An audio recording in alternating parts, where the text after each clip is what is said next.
suis orphelin de père et de mère. Je suis né un 3 septembre 1976 et j'ai perdu mes parents le 17 août 1977. Donc un mois avant mon premier anniversaire, ce qui fait que j'ai jamais aimé fêter mes anniversaires. Je suis Franck Stéphane Dibo, plus connu sous le nom de Baponga. Ponga singulier, Ba pluriel comme pour nous et Ba pour nous. Baponga, c'est une feuille à la pomme veloutée qui sert à laver la vaisselle ou s'essuyer les fesses, papier hygiénique. Donc pourquoi Baponga? Parce que mon arrière-grand-mère, elle était à la plantation quand elle a eu ses dernières douleurs. Et donc elle a mis au monde son enfant sur ces feuilles-là. Et lui, en grandissant, c'est devenu comme de l'importunation dans le village. Tout le monde l'appelait Baponga, Baponga pour se moquer. Et moi, j'ai hérité donc de son nom. Mais comme je m'appelle Dibo, quand j'arrive au village la première fois, on m'a appelé Baponga aussi, les gens de sa génération. En fait, mon père est Simba, ma mère est Masango. Donc je rappe en Simba. Mais je ne parle pas ni l'un ni l'autre. Comme je suis Simba, il m'arrive d'appeler ma mère, enfin ma tante qui me sert de mère, que j'appelle affectueusement maman et que j'aime de tout mon cœur. Je l'appelle et je lui dis, voilà, j'ai écrit un truc en français, il faut qu'on traduise. Mon enfance, j'étais quelqu'un de renfermé sur moi-même. Au départ, je ne comprenais pas trop ce qui m'arrivait. J'étais petit, normal. J'ai souvent été seul. Je me suis, enfant, je parle là d'enfant, je me suis accoutumé à la solitude. J'ai aimé ma solitude. Donc moi, j'ai voulu faire de la musique justement pour m'extérioriser. J'ai pas commencé par le rap, j'ai commencé par la danse. Dès que j'ai regardé le clip Thriller de Michael Jackson, tout de suite j'ai voulu être chorégraphe professionnel. Je suis passé très tôt à la télévision, j'avais 11-12 ans. En 1989, sur l'émission de M. Gauthier Révigné qui s'appelait La Librevilloise. Donc c'est au contact de la danse que j'ai connu le rap, donc, parce que je dansais sur du rap, mais d'américain. Et puis après, j'ai connu le rap français, j'ai connu le rap gabonais. Dès que j'ai connu le rap gabonais, je me suis dit, ok. Donc s'il y a des frangins, des grands frères qui rappent, qui commencent à rapper en gabonais, j'ai connu Isidore Amasango, j'ai connu Harley Bian, Harley Boris Ekoga justement enfant. Je me suis dit, s'il y en a qui rappent en gabonais, comme s'il y a Pussy X, je me suis dit, allez, c'est parti, on va rapper. Dans mon groupe de danse, qui s'appelait Temptation à l'époque, j'avais un collègue à moi qui s'appelait Razor, et j'ai dit aux autres, je veux rapper, ils ont tous rigolé. Mais je crois que Razor m'a pris au sérieux, et donc avec Razor, on a commencé à rapper un peu. La première fois qu'on est passé à un concours de rap, c'était au lycée d'État et ça s'est très mal passé. On nous a crié dessus. À mon époque, il fallait d'abord être le bon rappeur à travers des concours, être le bon rappeur du lycée, être le bon rappeur du quartier, être le bon rappeur de l'arrondissement, être le bon rappeur de la ville pour devenir le bon rappeur du Gabon. Donc je vous voyais que c'est des étapes, c'est parti étape par étape. C'est des étapes qu'il fallait franchir et j'ai d'abord franchi ces étapes pour devenir après le membre de Raboun que après le Gabon a connu. Donc à force de rapper un peu partout, on croise d'autres rappeurs comme nous en fait. On croise d'autres passionnés, et on commence à rapper ensemble. Et c'est comme ça que j'ai connu Bibaloum Gang. Et c'est Bibaloum Gang que j'ai connu à travers des concours de rap, justement à travers des freestyles un peu partout.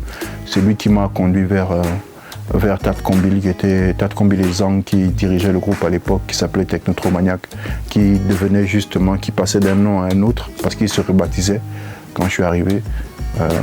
Raboun qui a été créé par Encha, beaucoup ne le savent pas. Mais Encha partait justement avec Meskouzoum, il partait du groupe.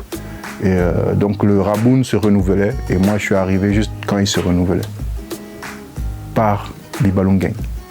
Remember, we got children and one day we will stand strong and united.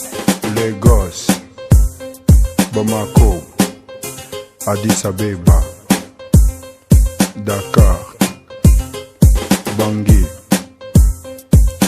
Kampala, Nairobi, Dar es Salaam. vie de haine, vie de peine, vie de chienne. Ma panienne, ma source, mon flow pour mes routes. Les plaies pourrissent, les mouches elles nourrissent. Les pluies nous baignent, les maladies règnent chez nous. Hardcore, la mort touche les corps. Et c'est dans la boue qui nous bousille les forts qu'à chaque fois nous récidivons encore et encore à chaque saison. Inondés par les plus heureux de nous, ne cessons de chercher le paradis. Si on m'inculpe pour Tohu Bohu, je plaiderai la folie. M'as-tu vu sur scène représenter les miens?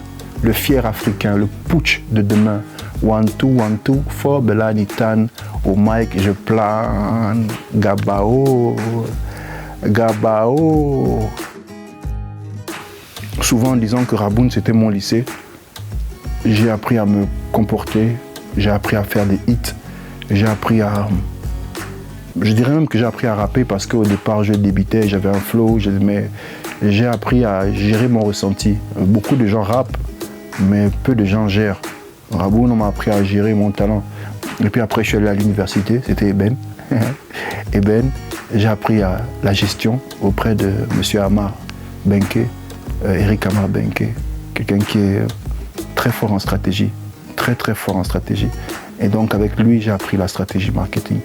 J'ai appris comment se vendre, comment se positionner, comment positionner un produit, comment positionner un projet, comment monter des projets. Donc là-bas, c'était vraiment...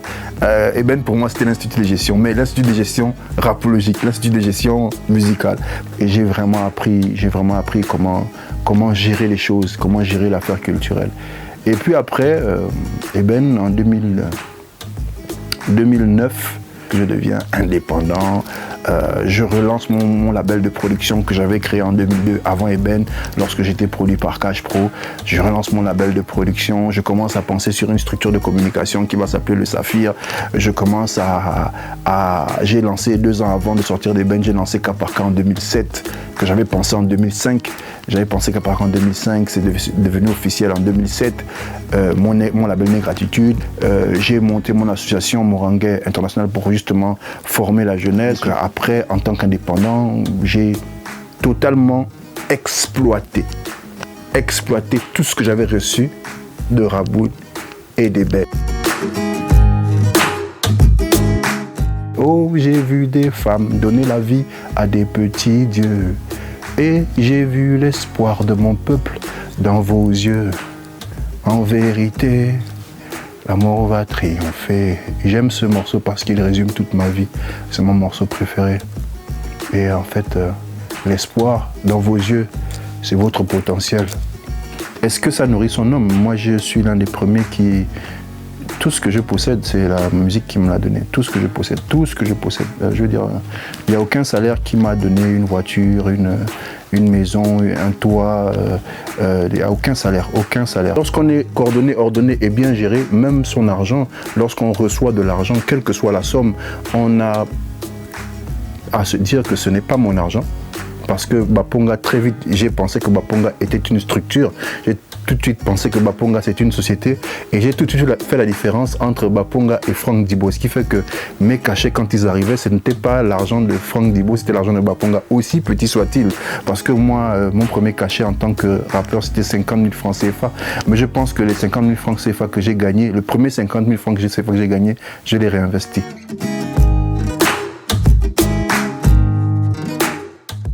J'ai été longtemps quelqu'un de déprimé, même quand j'avais l'argent qui tombait. Moi, je déprimais par saison. Moi, je déprime par saison, ça veut dire que je peux être bien, je peux être en plein voyage, je peux être dans n'importe quelle ville du monde, dans les plus grands hôtels du monde, et déprimer tout d'un coup, paf.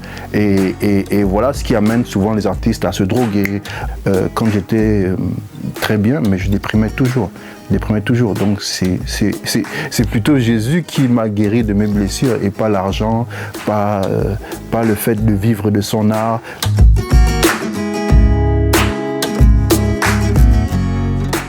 Il n'y a pas de Baponga à la maison.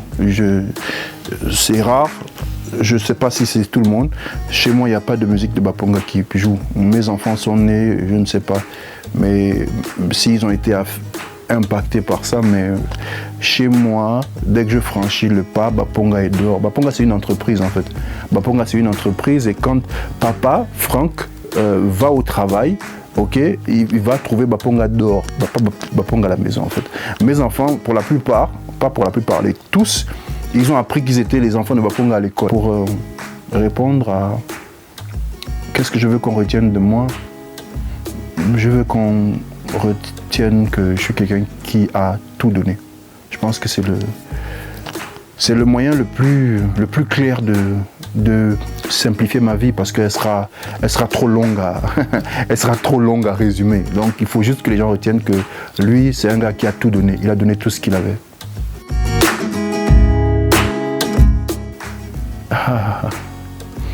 Ma plus grande victoire, c'est d'avoir rencontré Jésus.